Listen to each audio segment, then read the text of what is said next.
Okay guys, I'm going to go ahead and do the multi-view drawing in my Fusion. This is where it says steps 8 to 11. So I'm in activity 1, 2, 4, fundamentals of drawing. We've already done the worksheet. And I get down to here and it asks me to create a 3D model based on the drawing 2 on the dimensioning worksheet. So this is one you've done by hand already. We're going to create a properly dimensioned multi-view CAD drawing of my model. Alright, so I'm going to go ahead and bring up the drawing. There is the drawing. This is number 2 from your worksheet, and I'm going to go ahead and open up Fusion. Or actually, Fusion's already open. So the first thing I'm looking at is this overall block. I'm going to do a subtractive process. I'm going to do a big block, and then I'm going to cut out this section and cut out this section. The overall block is 3 inches wide, 3 inches tall, and 1.5 inches in depth. So I'm going to come over here to Fusion. I'm going to draw on the back plane so it's standing vertically.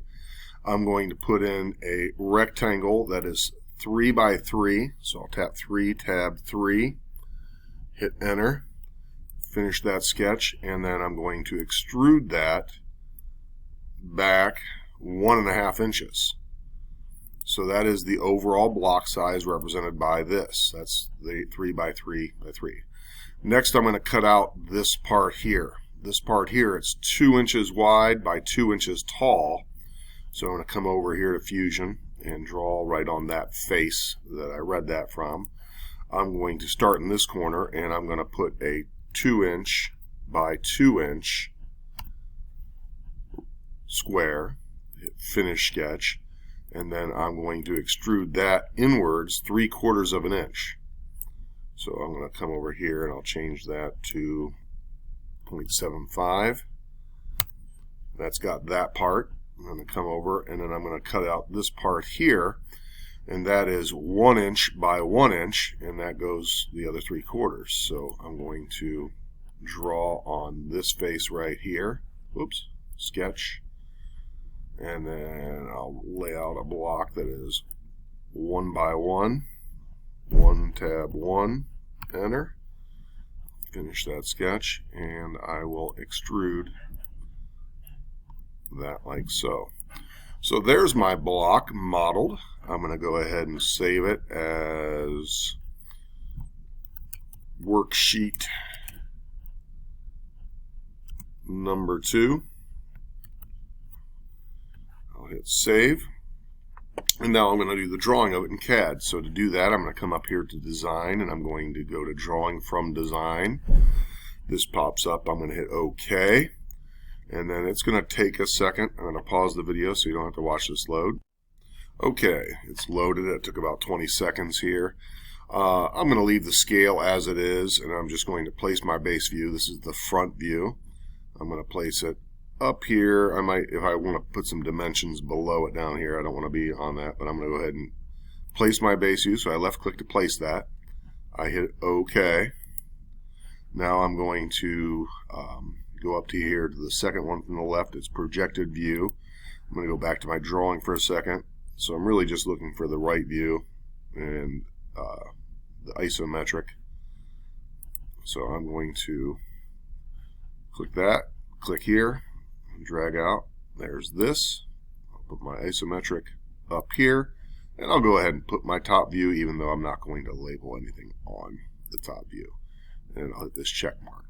So now I have this. Now, before I go any further, I want to go and I want to put my dimensions into a fractional form. The default is decimal form. So I'm going to go over here to dimensions, and I'm going to change this from decimal format to fractional format. That way 3/4 of an inch will be the fraction 3/4 and not 0.75. I'm going to hit OK, and then I'm going to go ahead and start laying that out. I'm going to use 1, 2, 3. I don't like this little bit of chain dimensioning there, I'll be honest with you. So I think the best way is to do that. I'm going to come up here, I'm going to tap dimension.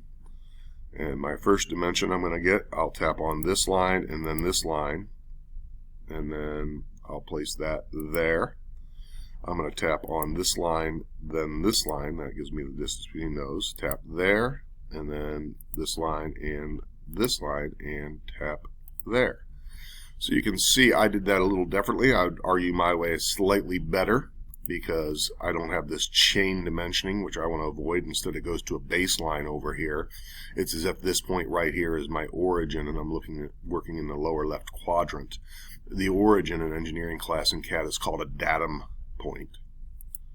I'm going to do the same thing over here. So I'm going to go from this line to this line.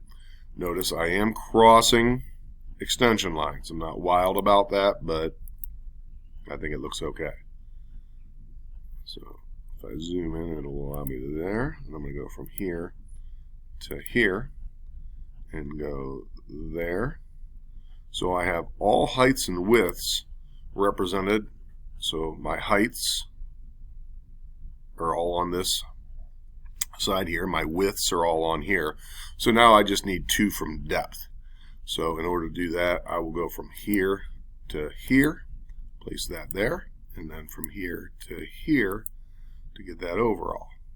Place that there. I'm going to right click and hit OK, and then I'm going to move this up a tiny bit. I'm trying to move that up. Oh boy. I'd like to move this one upwards. It's not allowing me. See if I can tap it up. No, I can't. That 4 too close to the number. I'm going to Control Z it real quick. And I'm going to redimension that just to give myself a little bit of space, because the whole point of this is so that it doesn't look cluttered or confusing. That's better. And I'll place that up here. Alright. So this would be a properly dimensioned CAD drawing. Notice how much easier it is. Automatically straight lines, automatically gaps between my object lines and my extension lines. The dimension lines obviously straight, numbered, and it is fractional. But this would be complete. I'm guessing at this point that I pretty much have everything. Yeah. I also did a better job of avoiding the chain dimensioning there. So at this point, I would just grab my snipping tool and take a picture of that and insert that in, and you are done.